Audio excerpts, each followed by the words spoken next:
Hello guys, dito tayo ngayon sa bukid, nag-harvest tayo ng munggo. Ang init. Grabe, may tupad ako. Tupad sa munggo.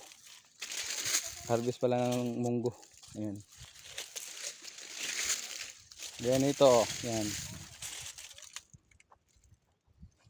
Yan, munggo. Kulay itim yan ang hinog. Pwede na yan. Laya na siya. Pagka tanggal namin ito, ibibilad pa to. Pag nailagay na sa sako, ibibilad. Pagkatapos pagbilad nito, durugin muna, linasin ba yung buto nito, yun ang bibenta. Apakan ba, apakan ito ba, pag nalaya kasi to, apakan to. Tatanggal yung buto kasi ang kailangan nito, madudurog yung balat. Kaya isa to, grabe yung tirik ng ng init. Dami yan ang munggo dito, idol, oh. Grabing init, sobra.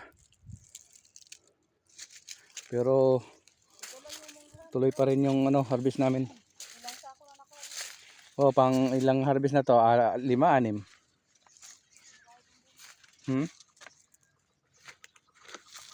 Ito na yung kuha natin.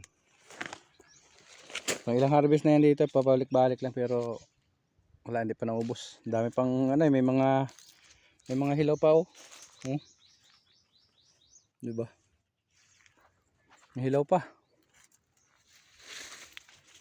Ito, pag nalaya ito, marami na rin to. Di ba? Marami.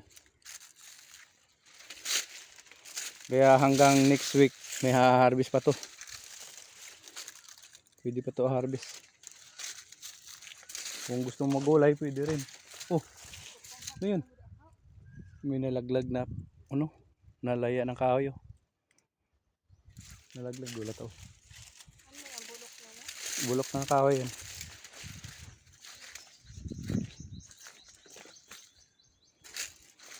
Ayun, may maisan doon sa baba, oh. May maisan, may papaya. Napakaraming papaya. May mga papayang native, may papayang malalaki. Andun sa baba, manguha ka lang. Libre lang yan, idol. Punta lang kayo dito. Dito sa Nunok, libre lang kami ng may-ari. Shout out.